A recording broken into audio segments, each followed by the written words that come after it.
सुरुवातीपासून मराठवाड्याला एकमुखी नेतृत्व असं निर्माण करता आलं नाही. जे काही नेतृत्व निर्माण झालेलं आहे इथं ते सगळं परप्रकाशी होतं. तर रशियाने सुरुवातीला जशी कन्सोर्टियम सिस्टीम निर्माण केली होती लीडरशिपची, सामूहिक लीडरशिप, तर ते कन्सोर्टियम लीडरशिप मराठवाड्यासाठी निर्माण करावी आणि ती निर्माण करण्याचं मी प्रयत्न करतोय. जोपर्यंत तो प्रभावी नेतृत्व निर्माण होत नाही तोपर्यंत मराठवाडा असाच दाबला जात राहणार आहे. पश्चिम महाराष्ट्र जबाबदार नाही, तुम्हाला पुष्कळ दाबतील, पण तुम्ही दबले पाहिजे ना. तुम्हाला दबायचं की नाही कोणाच्या हातात आहे. सध्या मनोज जरांगे पाटील हे मराठवाड्याचं नेतृत्व म्हणून बघितलं जाते असं लोक म्हणतात, याविषयी तुम्हाला काय? नाही बघा, हे बघा, स्टंट खेळणं ही गोष्ट वेगळी. माझी एक फिलॉसॉफी आहे, माणूस किती मोठा असून किती लहान असून त्याच्यात गुणदोष असतात. माझा ज्याच्याशी संपर्क येतो मी त्याचे फक्त गुण बघतो आणि त्या गुणाचा जो आहे कसा उपयोग करून घेता येईल रेसिप्रोकल बेसिसवर तो मी करतो. पण मनमोहन सिंगची जी छाप आमच्या मनावर पडलेली, माझ्या विशेषतः मी अनेक पंतप्रधानांना पाहिलं, भेटलेलो आहे, पण ती विनम्रता मी कोणामध्येच पाहिली. दुमत होऊच शकत नाही अर्थशास्त्राच्या बाबतीत, आणि त्याचा उपयोग न करता आल्यामुळे आज कुठे ना कुठे सगळ्यांनाच त्याची खंत होते. नमस्कार, मी आपल्या सर्वांचा मित्र अक्षय राजे ताटील, लॉर्ड मराठवाडा चॅनलमध्ये आपल्या सगळ्यांचे सहर्ष स्वागत. आज आपल्यासोबत प्रमुख पाहुणे म्हणून लाभलेले लेखक आहेत, वक्ते आहेत आणि खरं तर त्यांचे 50 म्हणजे जवळजवळ 50 पुस्तकही प्रसिद्ध झालेले आहेत. आणि एक मराठी माणूस जो की इंग्लिशमध्ये मोठ्या मोठ्या व्यक्तींवर लिहितो, अशा प्रसिद्ध असे लेखक असलेले शेषराव चव्हाण सर आपल्यासोबत आहेत आणि त्यांच्याशी आपण चर्चा करणार आहोत की कशा पद्धतीने ही सुरुवात झालेली आहे आणि मराठवाडा ह्याविषयी त्यांचं काय मत आहे. नमस्कार सर. नमस्कार. काय सांगाल की एक लेखनाची सुरुवात कशा पद्धतीने झाली? बघा, लेखनाची सुरुवात मी ऍडमिनिस्ट्रेशन मध्ये राहिलेला माणूस, सुरुवातीपासून तर जवळजवळ 30 वर्ष. आणि ऍडमिनिस्ट्रेशन मध्ये राहिलेला जो माणूस असतो त्याला फाईल पाहण्याशिवाय दुसरं काम नसतं. पण तुम्ही मराठवाडा विद्यापीठामध्ये असताना शेवटी पोलीस सचिवच्या काळामध्ये आणि परीक्षा नियंत्रकाच्या काळामध्ये जे मी पाहिलं तिथं, त्याला कंटाळून मी स्वेच्छानिवृत्ती घ्यायचं ठरवलं. पण ती निवृत्ती घेताना हा निर्णय घेतला की मी लेखक बनेल. ॲडमिनिस्ट्रेशनचा लेखक बनत नसतो, पण मी लेखक बनेन आणि लेखकही असं बनेल की जो वाऱ्याच्या दिशेच्या विरुद्ध वाहणारा राहील. आणि मी निवृत्ती घेतली आणि तेव्हापासून लिखाणाला वाहून घेतलं. आता आज तुम्ही म्हणालात की बाबासाहेब आंबेडकर विद्यापीठात तुम्ही काम केलंय. उद्या नामविस्तार दिन आहे, बाबासाहेब आंबेडकरांवरही तुम्ही छान पुस्तक लिहिलेले आहे, तर नामविस्ताराविषयी काय वाटतं आणि कशा पद्धतीचं? नाही, नामविस्तारात असं आहे की बाबासाहेबांचं नाव विद्यापीठाला दिलं हे फारच चांगलं झालं, कारण हायर एज्युकेशनची, उच्च शिक्षणाची जी सुरुवात इथं झाली ती बाबासाहेब आंबेडकरने केली. बाबासाहेब आंबेडकरने हे मिलिंद महाविद्यालय सुरू करण्यापूर्वी इथं सगळ्या मराठवाड्यामध्ये फक्त 12वी पर्यंत, त्या काळात इंटरमिजिएट म्हणत असे, 12वी पर्यंत शिक्षण देण्याची व्यवस्था होती. आणि एक जे कॉलेज होते एक इथं औरंगाबादला, म्हणजे त्यावेळेसचं औरंगाबाद, आता Sambhajinagar, government arts and science college होतं. जर कोणाला ग्रॅज्युएशन करायचं असेल तर हैदराबादला जावं लागत असे. तर हैदराबादमध्ये जाण्याची काही सर्वांचीच परिस्थिती माझी स्वतःची नव्हती. माझे वडील प्राथमिक शाळेचे शिक्षक होते. मी इंटरमिजिएट झाल्यानंतर मला दुसरा नोकरी करण्याशिवाय पर्यायच नव्हता. तर मी इथं कॅन्टोन्मेंट मिडल स्कूल म्हणून आहे, इथं शिक्षक झालो आणि प्रायव्हेट बसायची तयारी केली, कारण त्या काळात प्रायव्हेट बसायची परवानगी होती. पण डॉक्टर आंबेडकरनी इथं कॉलेज सुरू केलं, तर त्याचा मला फायदा घेता आला. तिथं मॉर्निंग कॉलेज होतं, तिथं मी जॉईन झालो आणि तिथून BA केलं. जर बाबासाहेब आंबेडकरांनी मराठवाड्यामध्ये हे जर डिग्री कॉलेज सुरू केलं नसतं तर मराठवाड्याच्या विद्यार्थ्यांना जे आहे डिग्रीपासून किती काळ वंचित राहावं लागलं असतं माहिती नाही. त्यामुळे बाबासाहेबांचे या विभागावर फार मोठे उपकार आहेत. त्यामुळे त्यांचं नाव देणं ही अत्यंत अशी व्यक्ती आहे. फक्त माझी अपेक्षा ही आहे की त्यांच्या नावारूपाला शोभेल असं विद्यापीठाचं स्तर वाढलं पाहिजे, निर्माण केलं पाहिजे आपण सगळ्यांनी मिळून. आज विद्यापीठाचं म्हणजे विद्यापीठामध्ये विद्यार्थी खूप मोठ्या प्रमाणात शिकायला येत आहेत, परंतु राजकारण मोठ्या प्रमाणात बघायला मिळतं. हे बघा, राजकारण हा वे ऑफ लाईफ झालेला आहे. राजकारणाशिवाय कुठल्याही लेवलवर, स्तरावर विचार होत नाही, काम होत नाही. हे दुर्दैव आहे, पण हे झालेलं आहे. हे बदलायची गरज आहे. आता ते बदलण्यासाठी तरुण पिढी किती पुढे येते त्याच्यावर फार अवलंबून आहे. कारण ही जे काही स्थित्यंतर समाजामध्ये, राज्यामध्ये, देशामध्ये होत असतं, ही तरुण पिढीच घडवून आणत असते. तर तरुण पिढी याच्यात आता हे बदलण्यासाठी किती पुढाकार घेते त्याच्यावर फार काही अवलंबून आहे. नाही तर असंच हे चालत राहील. पण ते बदलायची गरज आहे आणि ते बदललं पाहिजे. त्याचं किमान प्रक्रिया सुरू केली पाहिजे. ते तर आहेच.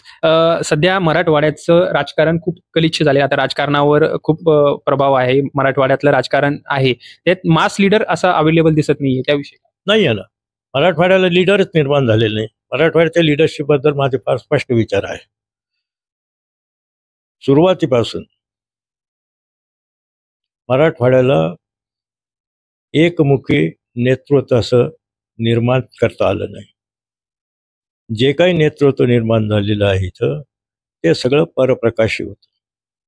दुसऱ्याच्या मर्जीवर, दिल्लीच्या मेहरबानीवर इथं निर्माण झालेली. कुठलाही चीफ मिनिस्टर इथं स्वतःच्या लोकप्रियतेवर किंवा स्वतःच्या बळावर मुख्यमंत्री झाला नाही. त्याला कोणीच अपवाद नाही. आणि आता तर ही उत्तर अशी घसरत गेली की आज मराठवाड्याला लीडरच नाही. त्याच्यामुळे मुकी बिचारी कुणी हका अशी मराठवाड्याची स्थिती झालेली आहे. आणि जे निर्माण झाले कुठल्याही पार्टीच्या स्वतः, आता तर मल्टी पार्टी लीडरशिप आहे, पण तो कोणालाही काही मराठवाड्याच्या विकासाचं पडलेलं नाही. स्वतःचं अस्तित्व निर्माण करणे आणि निर्माण झालेलं अस्तित्व टिकविणे याच्यातच मग्न आहे. विलासराव आणि गोपीनाथ मुंडे एक मास लीडर होते का? खऱ्या अर्थाने नव्हते. मास लीडर कोणाला म्हणतात? मास लीडर त्याला म्हणतात की जो त्या विभागातून आलेला आहे आणि त्याला त्याच्या पाठीमागे संपूर्ण विभाग आहे. मराठवाड्यातल्या कोणत्याही दोघं सोडा, पण मराठवाड्यामधून जेवढे निर्माण झालेले नेते त्यांच्या पाठीमागे मराठवाड्याची सर्व जनता नव्हती. त्याच्यामुळे तुम्ही विचार करा, कुठल्याही नेत्याला मराठवाड्याच्या सगळ्या जिल्ह्यांनी मानलेलं नाही. तो तर त्या विभागाचा राहिलेला. त्याच्यामुळे मास लिडरशिप जी आहे ती मास लिडरशिप निर्माण होणं जरुरी आहे. आणि ती मास लिडरशिप निर्माण करण्याचा प्रयत्न नाही म्हणत मी, करण्याची सुरुवात करायला पाहिजे. ती जर झाली नाही तर हे असंच चालत राहणार. सध्या सुरेश धस मराठवाड्याच्या नेतृत्वाकडे एक बघण्याचा पॉझिटिव्ह दृष्टिकोन आपल्याला दिसतोय. सुरेश धसांकडे ते नेतृत्व आहे? एकाही माणसामध्ये नाहीये, एकाच माणसाने. म्हणून मी एक नवीन कल्पना सुचवली परवा गांधी भवनमध्ये. एक कार्यक्रम झाला, त्याच्यात मी सुचवली. आता मराठवाड्याची अवस्था अशी झालेली आहे, कोणी एक जे नेता इथं निर्माण होऊ शकत नाही, पण त्याची पोटेन्शियलिटीच नाही कोणामध्ये. जर मराठवाड्याला नेतृत्व निर्माण करायचं असेल, काही दबदबा निर्माण करायचा असेल, विकास करायचा असेल आणि करवून घ्यायचा असेल, तर रशियाने सुरुवातीला जशी कन्सोर्टियम सिस्टीम निर्माण केली होती लिडरशिपची, सामूहिक लिडरशिप, तर ते कन्सोर्टियम लिडरशिप मराठवाड्यासाठी निर्माण करावी. आणि ती निर्माण करण्याचा मी प्रयत्न करतोय. परवा 15-16 मी त्याच्यासाठी काही ठराविक लोकांची बैठक बोलावलेली आहे त्याच्यावर विचार करण्यासाठी. पण हा कन्सोर्टियम सिस्टीम निर्माण केल्याशिवाय मराठवाड्यामध्ये लिडरशिप निर्माण होणार नाही असं माझं मत आहे. आणि ती कन्सोर्टियम लिडरशिप निर्माण करताना तिथं जसं केलं होतं रशियामध्ये, की त्यांनी फक्त त्यांच्या देशाच्या विकासाला जे सहाय्यभूत होतील अशी लोक घेतली आणि ती कन्सोर्टियम. तसं माझा प्रयत्न हा चाललेला आहे की मराठवाड्याच्या सगळ्या जिल्ह्यांमधून एक अशा तरुणांमध्ये, ही उद्याची मीटिंग तर सिनियर लोकांची राहील, पण तरुण जे होतकरू आहेत ज्यांच्यामध्ये लिडरशिपच्या क्वालिटीज आहे आणि त्यांच्यामध्ये एक जिद्द ज्याला म्हणतात मराठवाड्याचा विकास करण्याच्या, ते प्रत्येक जिल्ह्यातून आयडेंटिफाय करायचे आणि त्यांना डेव्हलप करण्याचा प्रयत्न करायचा. हा कन्सेप्ट आता नवीन सुरू केलेला आहे. आता बघूया त्याला कसं शेप येतं. छान कल्पना आहे. मराठवाड्याचा विकास करण्यासाठी तरुणांनी सुद्धा पुढे आलं पाहिजे. मराठवाड्यात सध्या विकास करण्यासाठी काय काय मॉडेल आहेत असं काय वाटतं तुम्हाला? शेती आहे की उद्योगधंदा आहे? कशा पद्धतीने विकास होईल? बघा, मराठवाड्याचं आम्ही जे मराठवाडा विकास फेडरेशन कायम केलेलं आहे इथं, नॉन ऑफिशियल, मराठवाड्याच्या विकासाचे पुष्कळ प्रश्न आहे, पण तो प्रामुख्याने प्रश्न माझ्या दृष्टीने आहे शेती. शेतीचा विकास खऱ्या अर्थाने शेतकऱ्याचा उद्धार करणारा झाला पाहिजे. नंबर एक. दुसरा प्रॉब्लेम आहे इथं एम्प्लॉयमेंटचा. एम्प्लॉयमेंट हे जे आहे गव्हर्नमेंटच्या याच्यावर किती अवलंबून राहायचं ते राहा, पण तो सेल्फ एम्प्लॉयमेंट निर्माण केलं पाहिजे. आणि तिसरा प्रश्न मराठवाड्याचा आहे पाण्याचा. ह्या 3 याच्यावर आम्ही श्वेतपत्रिका काढलेल्या आहेत आणि ह्या 3 याच्यावर इथं एक मॉड्यूल निर्माण करायचं पाहिजे, जेणेकरून या मॉड्यूलप्रमाणे जर गव्हर्नमेंटने किंवा मराठवाड्याच्या लोकांनी अवलंब केलं तर मराठवाड्याच्या शेतकऱ्याचा उद्धार होईल. त्याला मी गांधीयन पॅटर्न म्हणते. गांधीयन पॅटर्न, गांधींनी एक पॅटर्न निर्माण केलं होतं मार्जिनल फार्मरसाठी, अल्पभूधारकांसाठी. हे 3 एकर ते त्यावेळेस अल्पभूधारकाचे करतात. 3 एकरमध्ये शेतकऱ्यांनी जर त्यांनी सांगितलेल्या पद्धतीने जर शेती केली तर त्याचा उद्धार होऊ शकतो. तो काय होता की 3 एकर आहे त्याच्याकडे. 3 एकरमध्ये मधील एका एकरमध्ये त्याला वर्षाला त्याच्या ज्या गरजा आहे धान्याच्या, डाळीच्या वगैरे त्या निर्माण करायच्या. त्याच वेळेस दुसऱ्या एकरमध्ये ती अशी फळझाडं लावायची की जे फळं द्यायला 1.5-2 वर्षानंतर सुरू होतील. त्याच वेळेस तिसऱ्या एकरमध्ये अशी फळं झाडं लावायची की जे 3 वर्षानंतर फळं द्यायला सुरुवात करतील. आंबा आहे, चिकू आहे. आता हे 3 वर्षात जर पहिल्या वर्षात तर त्याला जे पाहिजे ते मिळतं. 2 वर्षामध्ये हे 2 वर्षात जे फळं देणार झाड आहे त्याचं उत्पन्न सुरू होतं. तिसऱ्यानंतर आंब्याचं उत्पन्न होतं. तर हे परमनंट त्याचं उत्पन्न राहतं आणि याच्यातून त्याची जी आहे समृद्धी होऊ शकते. तर हा आम्ही पॅटर्न हे केलेला आहे. मी त्याचं मॉडेलसुद्धा सेट केलेलं आहे. आता त्याच्यात पहिल्या वर्षात आहे, दुसऱ्या वर्षाचे फळं सुरू झालेले आहे, आंब्याचे लावलेले आहे, त्याच्या आता तिसऱ्या वर्षानंतर सुरू होईल. परंतु याचा सगळ्यात मोठी अडचण ही आहे की आमचा शेतकरी जो आहे तो परंपरेमध्ये अडकलेला आहे. तो परंपरेच्या बाहेर येतच नाही आणि त्याला येऊ दिलं जात नाही. कारण शेतकऱ्याला जर परंपरेच्या बाहेर आणलं आणि त्याचा उद्धार झाला तर मग त्याचं एक्सप्लॉयटेशन जे होतं ते एक्सप्लॉयटेशन होत नाही. तर जे व्हेस्टेड इंटरेस्ट आहे त्याला परंपरेच्या बाहेर येऊ देत नाही. पण आम्ही हा प्रयोग या मराठवाड्याच्या अंतर्गत सुरू केलेला आहे. होईल. नंतर 100 मुला-मुलींना मी सेल्फ एम्प्लॉयमेंट निर्माण करून त्यांना ट्रेनिंग देणार. 10 विषय देणार, त्यांनी निवडायचे. त्याच्यात आम्ही ट्रेनिंग देणार त्यांना. तो व्यवसाय सेटअप करायला जे फायनान्स लागेल ते मिळवून देण्याची सुद्धा व्यवस्था करणार आणि तो प्रोड्यूस करील. कारण उत्पादन करणं सोपं आहे पण तो त्याची विक्री करणं कठीण आहे. तर आम्ही तो जो माल तयार करेल तो 1 वर्ष घेण्याची व्यवस्था करणार.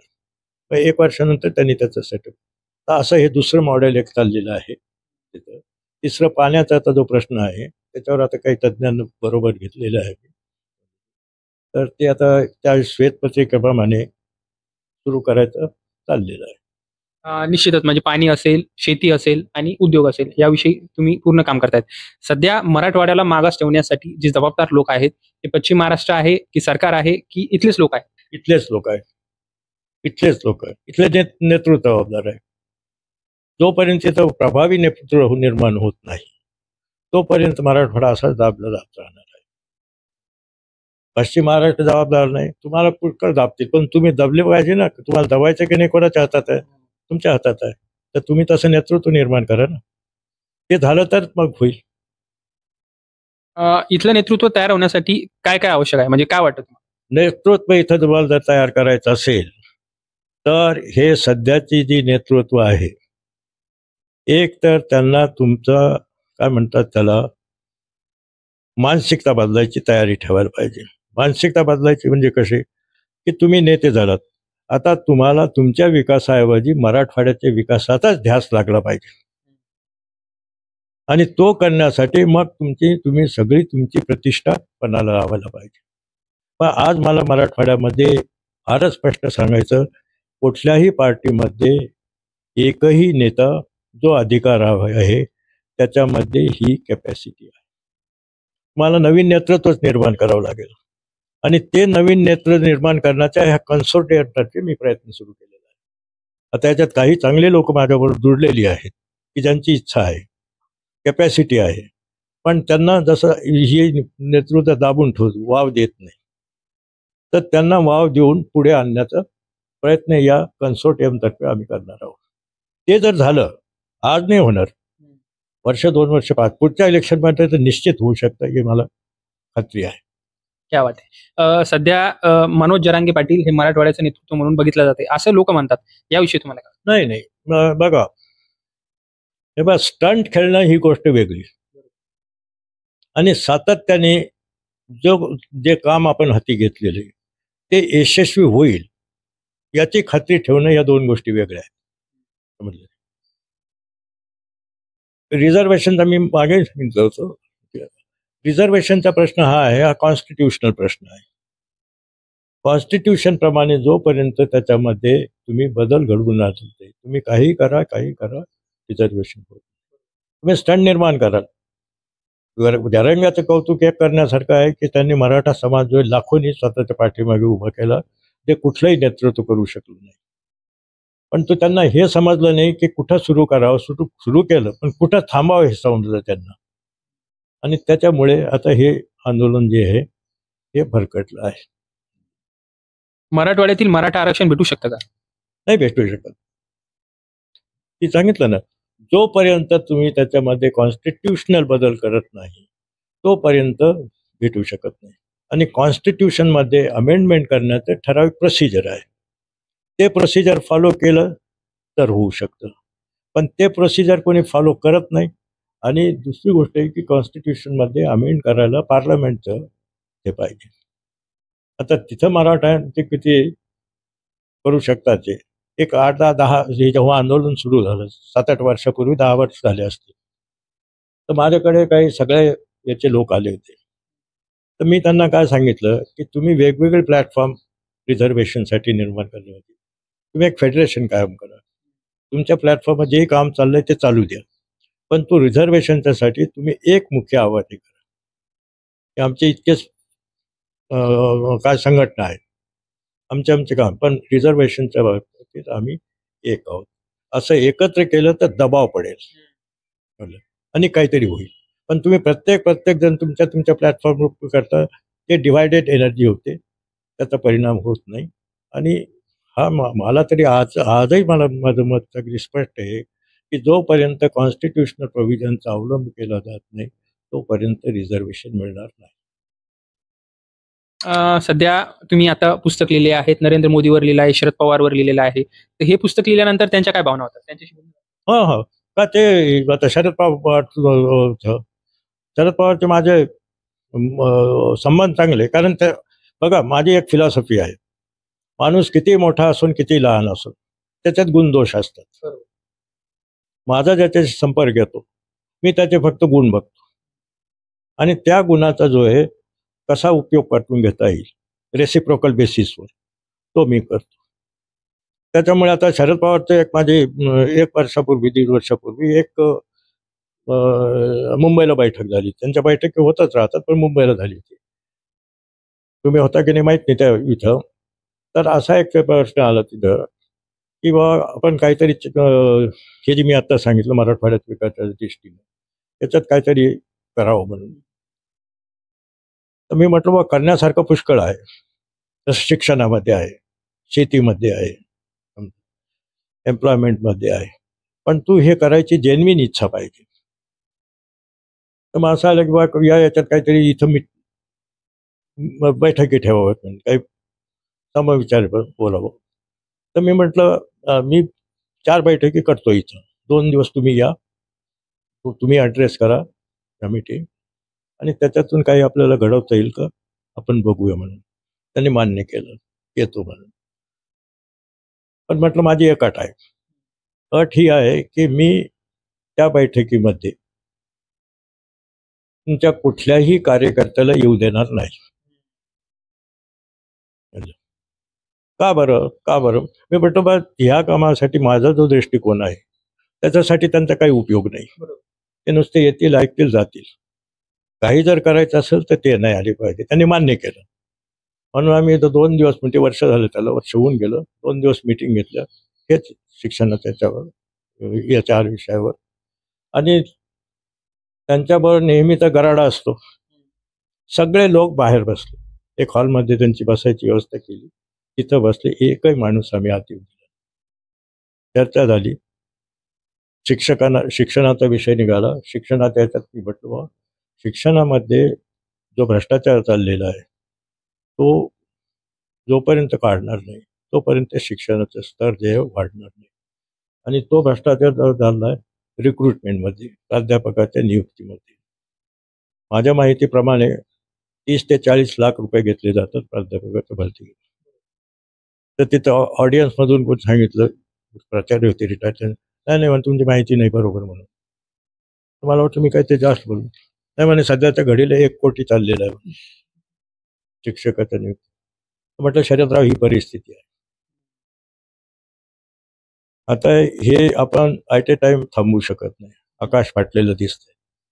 पण ज्या संस्था तुमच्या कंट्रोलमध्ये आहे, ज्याच्या कंट्रोलमध्ये संस्था आहेत त्यांनी निश्चय करावा. त्याच्या संस्थेमध्ये त्यांनी प्राध्यापकाच्या निवडणुकी फक्त मेरिट आणि मेरिटवरच करावं. तर हे जर केलं तर काहीतरी परिणाम होईल. त्याची कृती झाली. की त्यांच्या भाऊराव, मी म्हटलं तुमच्या भाऊराव जे पाटील संस्था जी आहे त्याचे अध्यक्ष आहे, तिथून सुरू करा तुम्ही. आणि इथं संभाजीनगरला बाबूराव कदम करतील, ते बसलेलेच होते. तुम्ही दोघांनी मेरिट शिवाय कोणीही प्राध्यापक घ्यायचं नाही. आणि त्यांनी त्याची अंमलबजावणी केली. तर ते प्रोसेस सुरू झालेलं आहे. त्याच्यात आणखीन काही कॉलेजेस यायला लागलेले. तर हे असं झाल्याशिवाय, केल्याशिवाय गोष्टी होणार. म्हणजे तुमच्या एका मागणीमुळे एक मेरिटवर चांगले कॉलेज आणि चांगले प्राध्यापक घडतात, त्यामुळे चांगले विद्यार्थी घडतील ना. नाही तर जसा प्राध्यापक तसे विद्यार्थी. बरोबर. तसं विद्यार्थी. आणि आज त्या कॉलेजेसचं स्टँडर्ड जाण्याचं कारणच आहे प्राध्यापकच नाही ना मेरिट. ते तर मग मुलं कसे तयार होतील.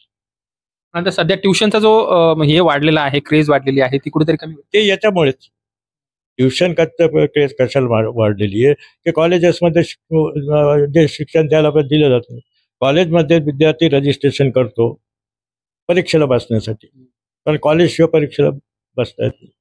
मग तेच प्राध्यापक कोचिंग क्लासमध्ये शिकवतात ना.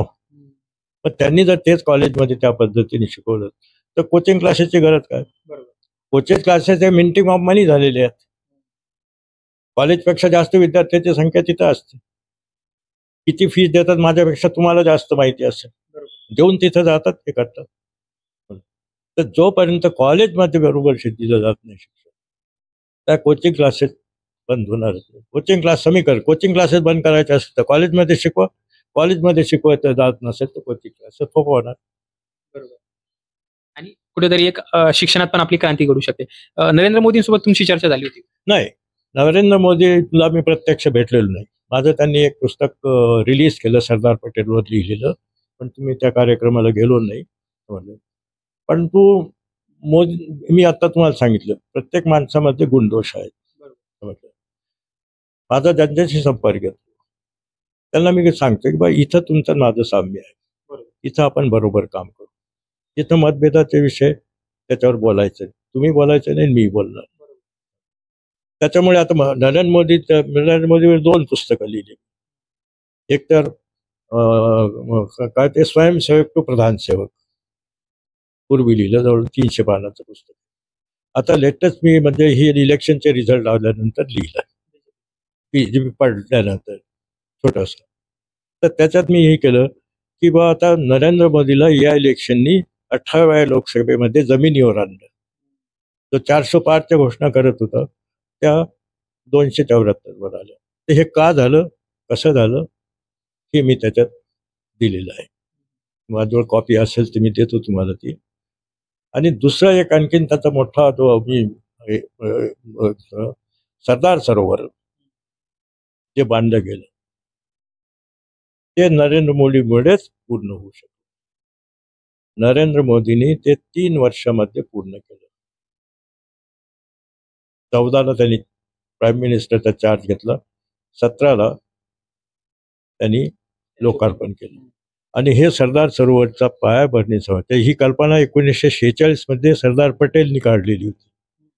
1961 मध्ये त्याचा पंतप्रधान नेहरूंनी जे पायाभरणी केलं होतं आणि 61 पासून ते रखडत पडलेलं होतं. अनेक कारणं होती, नॅशनल पासून इंटरनॅशनल, मेधा पाटकरचा हे सगळं मिळतं होतं. पण शेवटी मिळालं की 3 वर्षात नरेंद्र मोदींनी हे सगळे अडथळे दूर करून ते धरण कंप्लीट केलं आणि 17 सप्टेंबर 2017ला त्यांनी लोकार्पण केलं. तर ही धडाडी तर त्याची मान्य करायलाच पाहिजे. बाकी आता पार्टीचा तो त्यांचा पॉलिसीचा प्रश्न आहे, जनसंघाचा प्रश्न आहे, तो पॉलिसीचा त्याच्याशी मानतो. मनमोहन सिंगावर पुस्तक लिहिलंय किंवा मनमोहन सिंगांची भेट नाही, मनमोहन सिंगवर मी पुस्तक लिहिलं नाही. पण मनमोहन सिंग मी माझा एक इंटरव्ह्यू येतो, मनमोहन सिंगनी माझे Sharad Pawar the great inning मध्ये पुस्तक लिहिलं. पुस्तकाचं लोकार्पण मनमोहन सिंग 2017 मनमोहन सिंग. त्याच्यासाठी मोठी इंटरेस्टिंग येते. मी बाबूराव कदम आणि धीरूभाई मेहता म्हणून तिघं आम्ही, त्याच्या आधी तर शरद पवारच्या घरी सिल्वर रॉक्सला मीटिंग झाली पुस्तक तयार छापल्यानंतर, किंवा आता याचं विमोचन कोणी करायचं परफेक्ट. तर ते आम्ही तिघं, शरद पवार, मी, बाबूराव कदम आणि धीरूभाई चौघच होतो. मग ते नाव काहीतरी आदल्या चर्चेले मी काहीच बोललो नाही. मग शरद पवार म्हणाले, चव्हाण साहेब तुम्ही काही बोलत नाही. तुम्ही म्हटलं हे तुम्ही जे नावं सुचले त्याच्यातलं एकही नाव मला मान्य नाही. मग म्हणा, मी म्हटलं हे पुस्तकाचं रिलीज व्हायचं असेल तर ते मनमोहन सिंगनीच करायला पाहिजे. तर ते मला मनमोहन सिंग येतील, माझे त्यांचे संबंध लक्षात आले असते, तर त्यांचा पायाचा प्रॉब्लेम आहे त्याच्यामुळे ते येऊ शकणार नाही.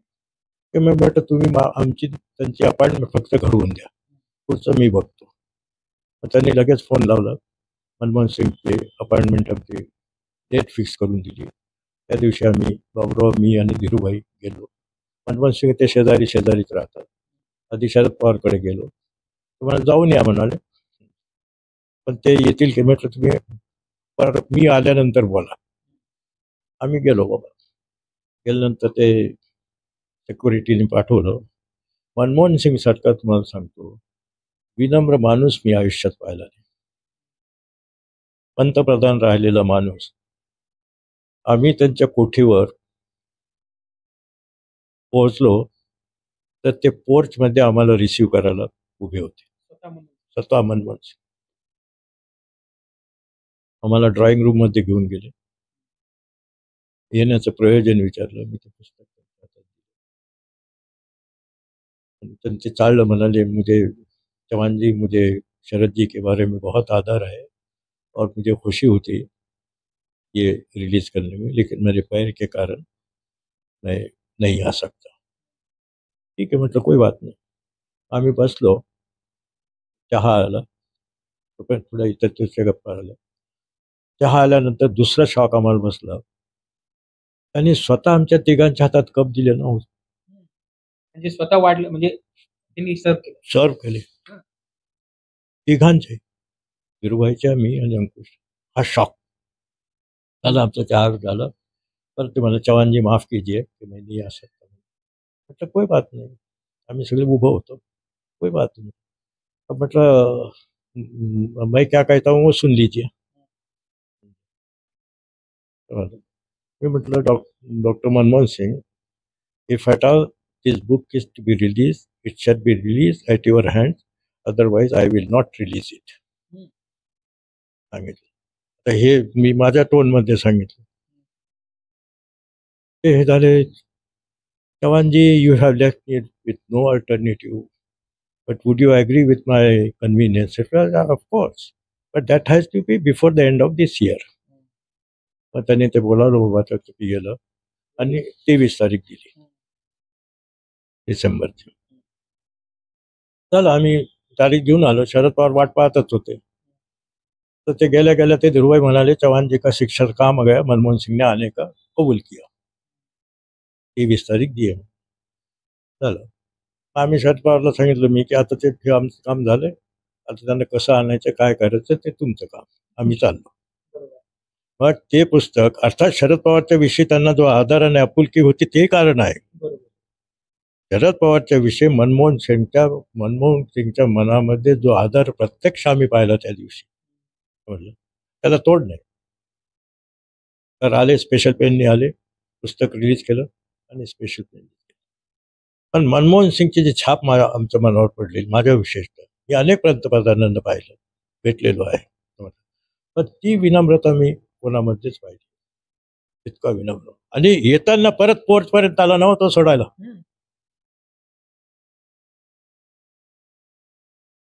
त्या पंतप्रधानांबद्दल जर सांगायचं झालं, म्हणजे आता तुम्ही जसं एक किस्सा सांगितला की असा ग्राउंड लेवलचा माणूस म्हणजे देशाने गमावलाय, तर काय काय नुकसान झालं, अर्थ कारण असेल किंवा दुसरं काय? हे बघा, त्यांचा नुकसान त्यांचं हे झालंय,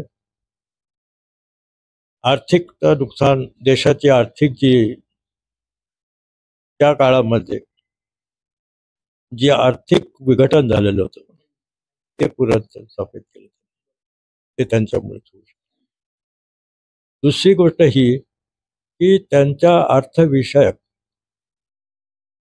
ज्ञानाचा जो उपयोग करून घ्यायला पाहिजे होता तो उपयोग करून घेण्यात आला नाही. तो जर उपयोग, ते पंतप्रधान नसते तरी सल्लागार म्हणून उपयोग करून घेता आला असता, करून घेतला असता तर बरीचशी आपली आज जी आर्थिक अवस्था देशाची झालेली आहे ती बदलली असते. हे सगळ्यात मोठं ते यांना करता आलं नाही कोणाला.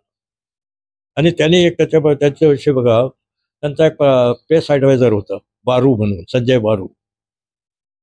त्यांनी ॲक्सिडेंटल प्राईम मिनिस्टर म्हणून त्यांची बायोग्राफी लिहिली. त्यांनी सगळं त्यांचं वर्णन केलेलं आहे. पण मनमोहन सिंगचा जो त्यांनी लास्ट इंटरव्ह्यू घेतला होता त्याच्यात मनमोहन सिंगने असं म्हटलंय कि आज मुझे देश कुछ भी कहे लेकिन मेरे जाने के बाद देश मुझे याद करेगा. आणि आज खरंच त्याचं सगळीकडे त्याचे स्मरण होत आहे. पण तो ज्या व्यक्तीचा ज्या कामासाठी उपयोग करून घ्यायला पाहिजे तो झाला नाही, केला जात नाही. कारण कशामुळे? राजकारण. त्यांच्या काळामध्ये त्यांना मौनी प्राईम मिनिस्टर म्हणत असे, मौनी नाव दिलेलं होतं. तो त्याच्या अभ्यासाबद्दल, विद्वत्तेबद्दल दुमत होऊच शकत नाही अर्थशास्त्राच्या बाबतीत. आणि त्याचा उपयोग न करता आल्यामुळे आज कुठे ना कुठे सगळ्यांनाच त्याची खंत होते. असा हा व्यक्ती म्हणजे खरंच ग्रेट व्यक्ती होता. तुम्ही भेटलेल्या सगळ्यात ग्रेट पर्सन पैकी कोण असं तुम्हाला वाटतं की हा माणूस माझ्या आयुष्यात एक टर्निंग पॉईंट ठरला, किंवा कोणती व्यक्ती आहे, म्हणजे नॅशनल असेल किंवा इंटरनॅशनल? डॉक्टर मनमोहन सिंग. मनमोहन सिंग शास्त्री बरोबर मी फार जवळून हे केलेलं आहे. लालबहादूर शास्त्री. लालबहादूर शास्त्री ते पंतप्रधान म्हणून इथे आले होते, ते मी डिस्ट्रिक्ट पब्लिसिटी ऑफिसर होतो, त्यांना मी फार जवळून पाहिलं. तर ती छाप मनमोहन सिंगने माझ्यावर ठोकली. आणि दुसरा इंटरनॅशनल लेवलला एक डॉक्टर रॉबर्ट म्युलर म्हणून होते, ते युनायटेड नेशनचे असिस्टंट सेक्रेटरी जनरल होते आणि युनायटेड नेशनची जी पीस युनिव्हर्सिटी कायम झालेली त्या पीस युनिव्हर्सिटीचे चान्सलर होते. त्यांचा माझा संबंध जो आहे सॅन फ्रान्सिस्कोमध्ये आला. युनायटेड नेशननी एक कॉन्फरन्स बोलावली होती, युनायटेड नेशनला बळकट कसं करता येईल याच्यावर. तर त्याचा कीनोट ॲड्रेस देण्यासाठी मला बोलावलं होतं. मी कीनोट ॲड्रेस आणि रॉबर्ट म्युलरचं जॉईंट कीनोट ॲड्रेस. आम्ही दोघं एकाच हॉटेलमध्ये थांबलो. पण त्याची विद्वत्ता, त्याची विनम्रता, ते माझ्यापेक्षा जास्त वयाने होते त्यावेळेस. त्यावेळेसच मला वाटतं त्यांचं 85-87 होतं, माझं 80 असेल, 80-82 असेल. पण त्याच्या वागण्या बोलण्यामध्ये जे ज्ञान त्याचं इंटरनॅशनल लेवल युनायटेड नेशनला बळकट करण्यासाठी जे मला जाणवलं त्यांनी छाप मारली. त्या इंटरनॅशनल लेवलला तो माणूस आणि नॅशनल लेवलला हा माणूस. बाकी पुष्कळ पाहिले. एक ब्युरोक्रेसीमध्ये ज्युडिशियरी म्हणतात तर चीफ जस्टिस ऑफ इंडिया होते डॉक्टर जस्टिस R.C. लाहोटी म्हणून. त्यांनी चीफ जस्टिस ऑफ सुप्रीम कोर्टचे चीफ जस्टिस ते माझ्या त्या धर्माधिकारीचं पुस्तक रिलीज करायला इथं आले होते. त्यांनी केलं. पण तो सुद्धा म्हणजे त्याच्या देशातला सर्वोच्च पदावर होता ना. पण ज्या वेळेस दिल्लीला झाल्यानंतर मी भेटत असेल तर मोठा सलोख्याने आत्मीयतेने खरंच म्हणजे ग्रेट अशा व्यक्तींचा सहवास तुम्हाला लाभलेला आहे आणि खूप खतरनाक असा अनुभव आहे. तुम्ही युनायटेड नेशनचा आता किस्सा काढलात. युनायटेड नेशनमध्ये एक मराठी माणूस जेव्हा जातो, इंग्लिशमध्ये बोलतो. आज आपला इंग्लिशमध्ये मराठीवाड्यातल्या मराठी लोकांना खूप न्यूनगंड आहे आणि तुम्ही इंग्लिशमध्ये पुस्तक लिहिले आहेत आणि युनायटेड नेशनमध्ये सुद्धा माहिती दिली त्याबद्दल. हे बघा, इंग्रजीचं काय अप्रोच आहे मला तुम्हाला सांगतो. आहे ते शरद पवार दी ग्रेट एनिग्माचं विमोचन झालं ना मनमोहन सिंगचं, तर मी शरद पवारच्या बाजूलाच बसलो होतो. तर इंग्रजी माझी त्यांच्या भेट होते, जास्त इंग्रजीचाच प्रयोग होतो. तर त्याने माझं कान विचारलं, चव्हाण साहेब तुम्ही नेहमी इंग्रजीतच का बोलता? तर मी त्यांना हळूच म्हटलं की बाबा माझा बालपणापासून सहवास इंग्रजी वातावरणात राहिलेला आहे, त्याच्यामुळे मला ती सवय झाली. त्यातच झालं की माझं संगोपन जे झालं ते इथं एक तय्यबजी फॅमिली, तय्यबजी म्हणून होते, ते निजाम स्टेटमधून कलेक्टर त्यावेळेस तालुकदार म्हणतात सर त्या पदावरून निवृत्त झालेले होते आणि इथंच ते स्थायिक झाले होते. दौलताबाद रेल्वे स्टेशन जो बंगला आहे तिथे त्याच्या सध्या मी राहतो. त्यांचे वडील जे ऑल इंडिया काँग्रेस कमिटीचे अध्यक्ष होते अब्बास तय्यबजी म्हणून, जस्टिस अब्बास तय्यबजी. ती फॅमिली सगळी थी आणि यांच्या सगळ्या याच्यामध्ये इंग्रजीचा जास्त प्रयोग होतो. तर आता यांचा सहवास असल्यामुळे सगळं मला ते इंग्रजीत जास्त आणि त्याच्या माझं इंग्रजी डेव्हलप होण्याचं मूळ कारण ते आहे समजलं. तर ती इंग्रजीची सवय जी झाली ती सवय पण ते शरद पवारांनी सांगितलं तेव्हापासून अरे मी म्हटलं आपण मराठीत बोलायला पाहिजे. तर मी तेव्हापासून मराठीत कुठे गेलो तर बोलण्याचा प्रयत्न करतो. छान मराठी बोलताय आणि इंग्लिशमध्ये तुमचे पुस्तकही छान रिलीज झाले. एक मराठी माणूस एवढं छान पुस्तक लिहितो. आतापर्यंत किती पुस्तक लिहिली? आतापर्यंत माझे 41-42 पुस्तकं प्रसिद्ध झाली. त्यातलं सगळ्यात जास्त प्रसिद्ध असलेलं माझे जे आता जसा सरदार पटेलचा आहे किंवा काश्मीरचा आहे किंवा Hindu Muslim relation from Ghazni to Gandhi आहे, महात्मा गांधीवरचे आहे, डॉक्टर आंबेडकरचं कॉन्स्टिट्यूशनचं. ही पुस्तकं असे झाले की यांची एकच कॉपी माझ्याजवळ आहे. माझ्याजवळच कॉपीज नाही, मार्केटमध्ये नाहीये, अमेझॉनमध्ये आहे. अमेझॉनमध्ये. आणि ही पुस्तकं सगळे दिल्लीहून प्रसिद्ध झालेली आहेत. अटलांटिक पब्लिकेशन म्हणून, काहींनी भारतीय विद्याभवन जे आहे पब्लिशिंग हाऊस त्यांनी केलेले आहेत, काही नवजीवन ट्रस्टनी केलेले आहेत आणि दिल्लीहून अटलांटिक आणि ऑथर स्पेसमधून त्यांनी केलेले आहेत. तर त्यांचं सगळं नॅशनल इंटरनॅशनल डिस्ट्रीब्युटिंग सिस्टीम असल्यामुळे ते फटाफट गेलेले आहेत. म्हणजे दरवर्षी ते सेल करत असतात का? तेच करतात. मी काय मला काहीच करावं लागत नाही. त्याचे राईट्स नुसार तुम्हाला रॉयल्टी मिळते, मला रॉयल्टी रेग्युलर मिळते. दिल्लीचे वगैरे हे लोक रॉयल्टी देण्यामध्ये पर्टिक्युलर आहे. सरदार पटेलांचं पुस्तक वाचूनच शरद पवारांनी मेहता हे बघितलं, मेहता नंतर चव्हाण नाव ऐकलं आणि चव्हाण नाव ऐकल्यानंतरच त्यांना वाटलं हे कुठेतरी मराठी माणूस आहे. मोठा इंटरेस्टिंग घटना आहे ती. तुम्ही जे म्हटलं ना सरदार पटेलचं पुस्तक, सरदार पटेलचं पुस्तक त्यांच्या वाचण्यात आलं आणि मग त्यांनी काय केलं की बा चेष्टा चव्हाण कोण आहे त्याला भेटायचं. पण त्यांनी इथं औरंगाबादला फोन केला, संभाजीनगरचं म्हटलं तिथं फोन केला की बा जिथं संभाजीनगरमध्ये औरंगाबादमध्ये चेष्टा चव्हाण आहे, त्यांचा मला फोन नंबर द्या, मला त्यांच्याबरोबर बोलायचं आहे. तुम्हाला आश्चर्य वाटेल की ज्यांना त्यांनी फोन केला होता त्यांनी सांगितलं त्यांना शेषराव चव्हाण नावाचा कोणी माणूसच इथं नाही.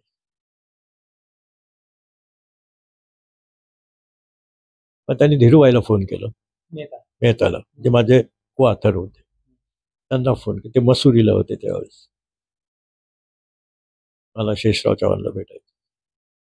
मैं आने के बाद अरेंज करता हूँ मैंने.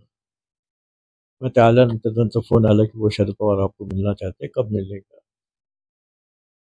मैं म्हटलं कभी भी, लेकिन शर्त ये रही की आप साथ रहेंगे. तर त्यांनी ती तारीख फिक्स केली. आम्ही त्या दिवशी शरद पवार, मी आणि माझा नातू अनुराग गेलो भेटायला. तर म्हणाले चव्हाण साहेब म्हणे तुमची माझी भेट कशी नाही झाली. म्हटलं का योग नाही आला. 35 वर्षापूर्वी तुमची आमची भेट झालेली, मी विद्यापीठात असता, खरात साहेब व्हाईस चान्सलर होते त्यावेळेस. त्याच्यानंतर योग आला नाही.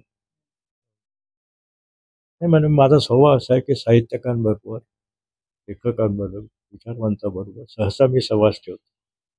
आणि तुमचा मला सहवास कसा नाही करता आला, काय झालं त्याची मला खंत आहे. म्हणून मी आज तुम्हाला.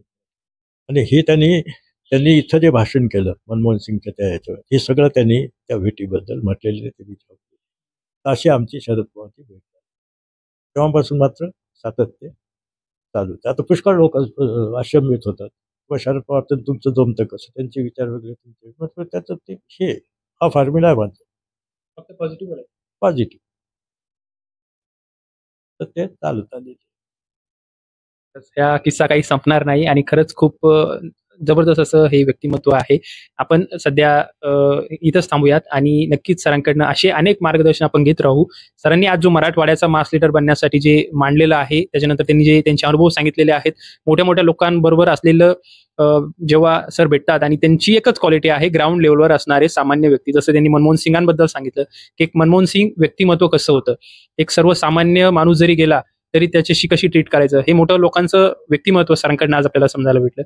खरंच मनापासून धन्यवाद सर. आणि बघा, मी तुमचे आभार मानायला पाहिजे की तुम्ही इतकं सविस्तर मला बोलायची संधी दिली आणि ऐकून घेतलं. पण माझी इच्छा एकच आहे आणि अपेक्षा तुमच्यासारख्या तरुण मुलांकडनं ही आहे की आता सध्या जे मी काम हाती घेतलेलं आहे कन्सोर्टियमचा आणि मराठवाडा विकासाचा, त्याच्यामध्ये तुम्ही सक्रियपणे भाग घ्या.